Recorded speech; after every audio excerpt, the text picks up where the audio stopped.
എപ്പിസോഡിന്റെ തുടക്കത്തിൽ തന്നെ ഇപ്പൊ ഗ്രാമത്തിൽ നിന്ന് കളക്ട് ചെയ്ത എല്ലാ ബോംബും ഹൊക്കാഗയുടെ ഓഫീസിലെത്തിക്കും. അത് കണ്ട് വണ്ടറടിച്ച് ഹൊക്കാഗെ ആവട്ടെ അത് കൗണ്ട് ചെയ്തുകൊണ്ടിരിക്കുമ്പോ ഇവിടെ മറുവശത്ത് നമ്മുടെ ചോച്ചിപ്പയ്യനാവട്ടെ വലിയൊരു വർക്ക് ചെയ്ത ക്ഷീണത്തില് ഇപ്പൊ ചിപ്സ് അടിച്ചു കയറ്റിക്കൊണ്ടിരിക്കുകയാണ്. അപ്പൊ അവന്റെ തൊട്ടടുത്തായിട്ട് ഇപ്പൊ നാറയാവട്ടെ എന്തൊക്കെയോ ചില കാര്യങ്ങള് കൂലങ്കക്ഷമായിട്ട് ചിന്തിക്കുകയാണ്. എന്നാലും എന്തുകൊണ്ടായിരിക്കാം ഇത്രയും കൊല്ലങ്ങൾക്ക് ശേഷം വീണ്ടും ഈ ഒരു ബോംബ് ആക്ടിവേറ്റ് ചെയ്യാനായിട്ട് അവൻ വന്നിരിക്കുക? പക്ഷെ എന്റെ ബലമായ സംശയം നമ്മളുടെ എല്ലാവരുടെയും ശ്രദ്ധ തെറ്റിച്ച് മറ്റെന്തോ ചെയ്യാനാണ് അവന്റെ പ്ലാൻ.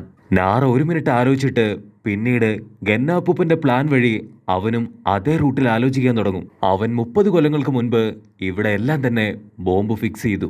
അതിനുശേഷം വീണ്ടും ഗ്രാമത്തിലെത്തി അവൻ വീണ്ടും ആ ഒരു ബോംബ് ആക്ടിവേറ്റ് ചെയ്യാൻ ശ്രമിച്ചു. ഗ്രാമത്തിലെ ആൾക്കാരുടെ ശ്രദ്ധ തെറ്റിച്ച് അവൻ ഗ്രാമത്തിലൂടെ നടന്ന് ഒരുപാട് കാര്യങ്ങൾ മനസ്സിലാക്കി.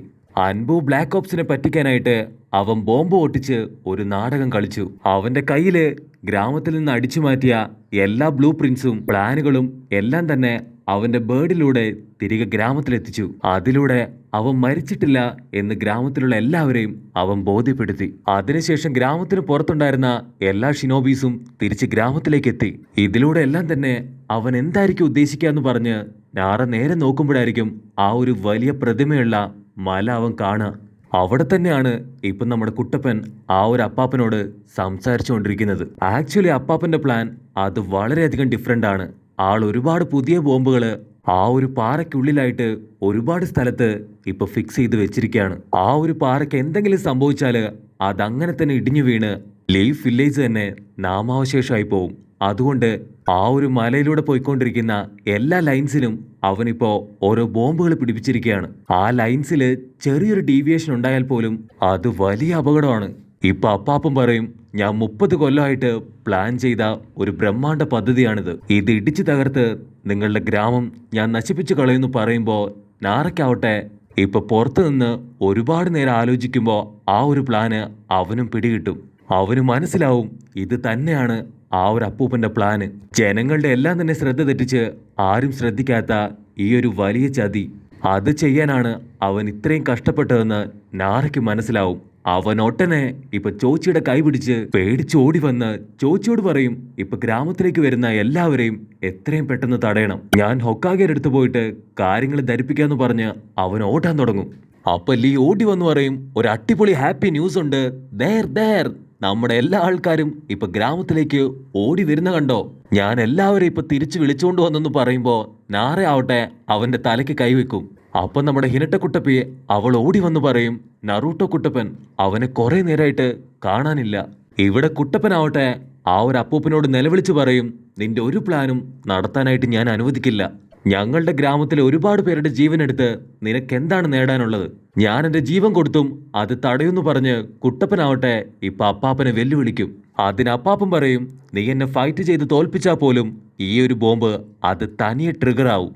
നീ പുറത്തേക്ക് പോയാ അത് പൊട്ടിത്തെറിക്കുമെന്ന് പറയുമ്പോ ഇപ്പൊ ആ ഒരു അപ്പൂപ്പന്റെ കഴുകൻ അത് കരയാനായിട്ട് തുടങ്ങും. അപ്പൊ അപ്പൂപ്പന് മനസ്സിലാവും ഇപ്പൊ ഗ്രാമത്തിലേക്ക് എല്ലാ ജനങ്ങളും എത്തിച്ചേർന്ന് കഴിഞ്ഞുവെന്ന്. അപ്പൂപ്പൻ കത്തിയെടുത്ത് ആ ബോംബിനെ കുത്തി അത് ട്രിഗർ ചെയ്യാൻ വേണ്ടി ചാടി വീഴുമ്പോ കുട്ടപ്പനാവട്ടെ അവന്റെ ക്ലൗൺസുകളെല്ലാം ക്രിയേറ്റ് ചെയ്ത് അങ്ങനെ ചാട്ടി വീണ് അപ്പൂപ്പനെ തടയാൻ ശ്രമിക്കും. കുട്ടപ്പനും ക്ലൗൺസും ഇപ്പൊ ചാടി പറന്ന് അവൻ വലിച്ചെറിഞ്ഞ കത്തികളെല്ലാം തന്നെ അവരുടെ ദേഹത്ത് തറപ്പിച്ചങ്ങോട്ട് കയറ്റും. അവന്റെ ചിരിയും സംസാരവും കേട്ട് കുട്ടപ്പന് മനസ്സിലാവും അവനെ കൊണ്ട് ഒറ്റയ്ക്ക് ഇത് തടയാനായിട്ട് കഴിയില്ല. നീ ഇപ്പൊ തന്നെ ഓടി രക്ഷപ്പെട്ടോ, കാരണം എത്രയും പെട്ടെന്ന് എന്റെ കൂട്ടുകാര് അവരിവിടേക്ക് വരും. അതിന് അപ്പൂപ്പൻ പറയും, നീ എപ്പോൾ നോക്കിയാലും നിന്റെ കൂട്ടുകാരുമായിട്ട് ഫൈറ്റാണ്, അതുകൊണ്ട് ഒരിക്കലും അവര് നിന്നെ തേടി ഇവിടേക്ക് വരില്ല.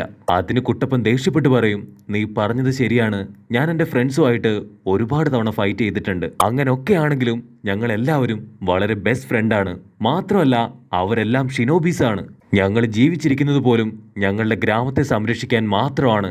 അതുകൊണ്ട് തീർച്ചയായിട്ടും അവരിവിടേക്ക് വരുന്നു പറയുമ്പോ അപ്പാപ്പന് കലി കയറി ഇപ്രാവശ്യം 20 കത്തിയെടുത്ത് അത് വലിച്ചെറിയാനായിട്ട് കൈ അങ്ങനെ പൊക്കി വലിച്ചങ്ങോട്ടെറിയും.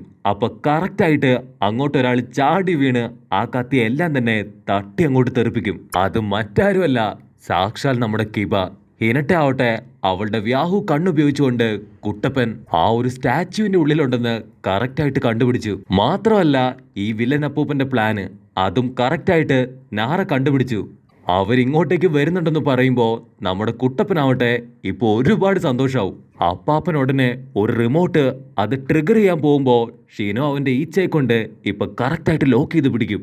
അപ്പാപ്പൻ വീണ്ടും സബ്സ്റ്റിറ്റ്യൂഷൻ ജിപ്സ് ഉപയോഗിച്ചുകൊണ്ട് ഇപ്പോ ആ ഒരു മലയുടെ മേലേക്ക് പോയി അടുത്തൊരു പ്രധാനപ്പെട്ട പോയിന്റ് അവിടെ ട്രിഗർ ചെയ്യാൻ നോക്കുമ്പോൾ പെട്ടെന്ന് അപ്പാപ്പനെ കൊണ്ട് അനങ്ങാൻ സാധിക്കില്ല. കാരണം നമ്മുടെ നാറ അവന്റെ ഷാഡോ ക്ലൗൺ ജിപ്സ് ഉപയോഗിച്ചുകൊണ്ട് ഇപ്പൊ അങ്ങനെ നമ്മുടെ അപ്പൂപ്പനെ ലോക്ക് ചെയ്ത് പിടിച്ചിരിക്കുകയാണ്. ചോദിച്ച് അപ്പൂപ്പനെ പിടിക്കാനായിട്ട് അടുത്തേക്ക് ഓടി അടുക്കുമ്പോഴേക്കും അപ്പൂപ്പനാവട്ടെ അവിടെ മുഴുവൻ പുകയിട്ട് ഓടി രക്ഷപ്പെട്ട് ഒരു കത്തി അതാ ട്രിഗറിംഗ് ബോക്സിലേക്ക് വലിച്ചെറിയും. പക്ഷെ എന്താ, അപ്പാപ്പൻ കരുതിയ പോലെ ആ ഒരു ബോംബ് അതൊന്നും തന്നെ ഇപ്പൊ പൊട്ടില്ല.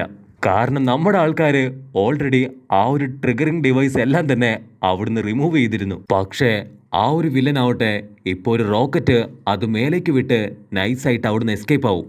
എന്നിട്ട് അതേ പാറയുടെ എതിർവശത്ത് വന്ന് നോക്കുമ്പോ അവിടെ മറ്റൊരു ബോംബ് കാണും. ആ ബോംബ് കാണുമ്പോ കിളവൻ ഒരുപാട് സന്തോഷത്തില് അവന്റെ കത്തി വലിച്ചൂരി അതിന് നേരെ വലിച്ചെറിയും.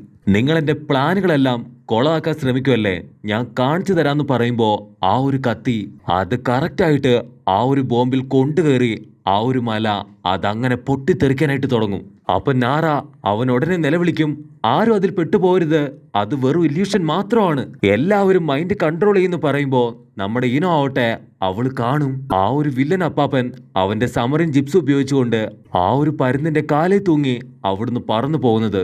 അവൾ ഉടൻ തന്നെ മൈൻഡ് ട്രാൻസ്ഫർ ജിപ്സ് ഉപയോഗിച്ചുകൊണ്ട് അപ്പാപ്പന്റെ ബോഡിയിലേക്ക് ട്രാൻസ്ഫർ ആയി ആ ഒരു പരുന്നിന്റെ കാലിൽ നിന്ന് അവന്റെ കൈ പിടിപ്പിച്ച് ഇപ്പൊ താഴേക്കിടും. പക്ഷെ ഈനോയ്ക്ക് അപ്പാപ്പന്റെ ബോഡിയിലുള്ള മുറിവുകളുടെ പെയിന് അത് സഹിക്കാൻ കഴിയാതെ ഇപ്പൊ താഴേക്ക് വീഴും. അപ്പാപ്പൻ വീണ്ടും ഓടി രക്ഷപ്പെടാൻ നേരം നമ്മുടെ ലീ ആവട്ടെ അവന്റെ പവർ ഉപയോഗിച്ച് ഇപ്പൊ ഫൈറ്റ് ചെയ്യാൻ തുടങ്ങും. ലീ ഒരുപാട് കഷ്ടപ്പെട്ട് ബുദ്ധിമുട്ടി അപ്പാപ്പനെ അടിച്ചു വീഴ്ത്തുമെങ്കിലും അപ്പാപ്പൻ ചിരിച്ചിട്ട് പറയും, എന്നെ തോൽപ്പിച്ചതുകൊണ്ട് യാതൊരു കാര്യമില്ല, ഒരു ബോംബ് അതെന്റെ പരുന്തിന്റെ കാലിലും ഞാൻ പിടിപ്പിച്ചിട്ടുണ്ടെന്ന് പറയുമ്പോഴായിരിക്കും അവരാ ബോംബ് കാണുക. ആ പരുന്ത് പറന്നു വന്ന് അതിന്റെ കാലിലുള്ള ആ ഒരു ബോംബ് തേർഡ് ഹൊക്കാഗയുടെ ആ ഒരു പ്രതിമയിൽ ടച്ച് ചെയ്യിപ്പിച്ച തീർച്ചയായിട്ടും അതിൽ കണക്ട് ചെയ്തിരിക്കുന്ന എല്ലാ ബോംബും പൊട്ടിത്തെറിച്ച് കിളവൻ അപ്പൂപ്പന്റെ ആഗ്രഹം പോലെ ആ ഒരു മല അങ്ങനെ തന്നെ ലീഫ് വില്ലേജിനെ മൂടിക്കളയും. ടെൻടൻ ഉടനെ അവളുടെ അമ്പെടുത്ത് എയ്യുമെങ്കിലും അതതിന്റെ ഏഴയലത്തെത്തില്ല. അതിന് കുട്ടപ്പൻ പറയും, കുഴപ്പമില്ല, അതിന് ഞാൻ ഹാൻഡിൽ ചെയ്യാന്ന് പറഞ്ഞ് കുട്ടപ്പനാവട്ടെ ഇപ്പൊ പരുന്തിന് നേരെ ചാട്ടി വീഴാനായിട്ട് ഇപ്പൊ റെഡിയായിട്ട് നിൽക്കും.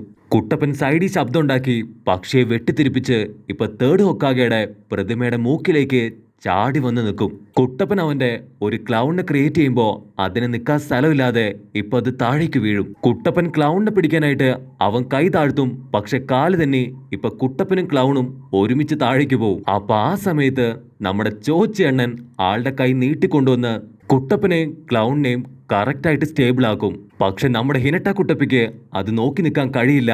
ഇപ്പൊ അവളും ചോച്ചിയുടെ കയ്യിലേക്ക് ചാടി അവളുടെ റെസൻ ഗൺ പവർ ഉപയോഗിച്ചുകൊണ്ട് ആ ഒരു പരുന്തിന്റെ ട്രാക്ക് കറക്റ്റായിട്ട് ഒബ്സർവ് ചെയ്യാൻ തുടങ്ങും. അതേസമയം കുട്ടപ്പനാവട്ടെ അവന്റെ കയ്യില് റെസൻ ഗൺ പവർ എടുത്ത് ഇപ്പൊ ആ പരുന്തിനെ അടിക്കാനായിട്ട് റെഡി ആയിട്ട് നിൽക്കും.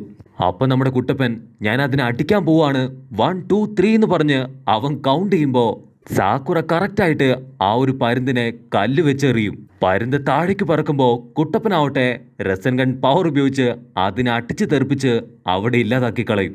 അങ്ങനെ രോഗി ഇച്ഛിച്ചതും ഡോക്ടർ പുച്ഛിച്ചതും സെയിമായി നമ്മുടെ കുട്ടപ്പൻ വീണ്ടും അതിസാഹസികമായിട്ട് ഒരു മിഷൻ കൂടെ ഇപ്പൊ സോൾവ് ചെയ്തു. നമ്മുടെ സാക്കുറ ഇപ്പൊ വില്ലൻ ഗന്നുവിനെ ചെക്കപ്പ് ചെയ്യുമ്പോ അവക്ക് മനസ്സിലാവും ഏകദേശം ആളുടെ കാര്യത്തിൽ തീരുമാനമായി.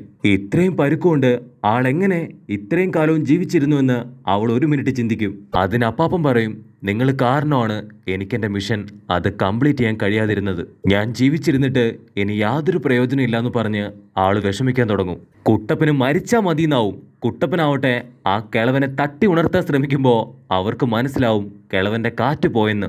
അപ്പൊ കുട്ടപ്പന് ഇപ്പൊ അപ്പൂപ്പന്റെ കയ്യിൽ നിന്ന് ആളുടെ പേരക്കുട്ടിയുടെ ഫോട്ടോ വീണ്ടും കിട്ടും. അതിന്റെ പുറകിലായിട്ട് ആ ഒരു നിധിവേട്ടയുടെ സമയത്ത് നീ എന്നെ അടിച്ചു തോപ്പിച്ചതില് എനിക്ക് ഒരുപാട് അഭിമാനം ഉണ്ടെന്ന് എഴുതി വെച്ചിട്ടുണ്ടാവും. ഇവിടെ കുട്ടപ്പനാവട്ടെ അപ്പൂപ്പൻ വിളിച്ചിട്ട് എഴുന്നേക്കാത്തതില് ഇപ്പൊ കരഞ്ഞ് നിലവിളിക്കാൻ തുടങ്ങും. ഞാറെ ആവട്ടെ അവന് കിട്ടിയ ഗന്നു അപ്പൂപ്പന്റെ പേരക്കുട്ടിയുടെ ഫോട്ടോ അതിപ്പോ ഹൊക്കാഗയുടെ കൈ കൊണ്ട് കൊടുക്കും. അത് ഹൊക്കാഗയുടെ കയ്യിൽ കൊടുത്ത് ഇവൻ യഥാർത്ഥത്തില് ആളുടെ പേരമകൻ തന്നെയാണ്. പണ്ട് നടന്ന ലീഫ് വില്ലേജുമായിട്ടുള്ള യുദ്ധത്തില് ഇവൻ മരിച്ചുപോയി. ഒരു പക്ഷേ ആ വിഷമത്തിലായിരിക്കും റിവഞ്ച് ചെയ്യാനായിട്ട് വീണ്ടും ഗന്നു അപ്പൂപ്പൻ ഇവിടേക്ക് വന്നത്. പക്ഷെ പിന്നീട് അവൻ ഗ്രാമത്തിലെത്തിയതിനു ശേഷം അവന്റെ മനസ്സ് മാറി. അതുകൊണ്ട് തന്നെ അക്കാദമിയിലുണ്ടായിരുന്ന ആ ഒരു ട്രിഗറിംഗ് ബോക്സില് ബോംബിനെ കണക്ട് ചെയ്തിരുന്ന ആ ഒരു വയറ് അവൻ കട്ട് ചെയ്തിരുന്നു. ഞാറ ഉടനെ ആ ഫോട്ടോ തിരിച്ചു കാണിച്ച് ട്രഷർ ഹണ്ടിങ് എന്നൊരു പോയിന്റ് അവൾക്ക് കാണിച്ചു കൊടുത്ത് പുറത്തേക്ക് പോകും. ഇപ്പൊ അവിടുന്ന് അങ്ങനെ കട്ട് ചെയ്താല് നമ്മുടെ കുട്ടപ്പനും നാരയും നെജിയും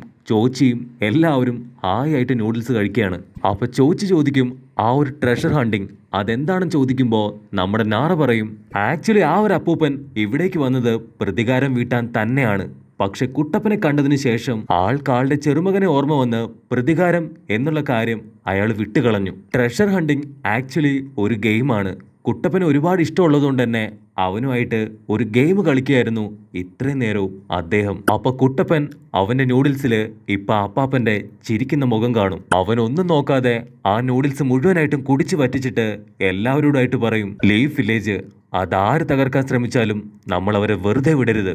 നമ്മളാണ് ഈ ലീഫ് വില്ലേജിന്റെ അവകാശികളെന്ന് പറയുന്നതോടുകൂടെ ഈ ഒരു എപ്പിസോഡും അവസാനിക്കുന്നു.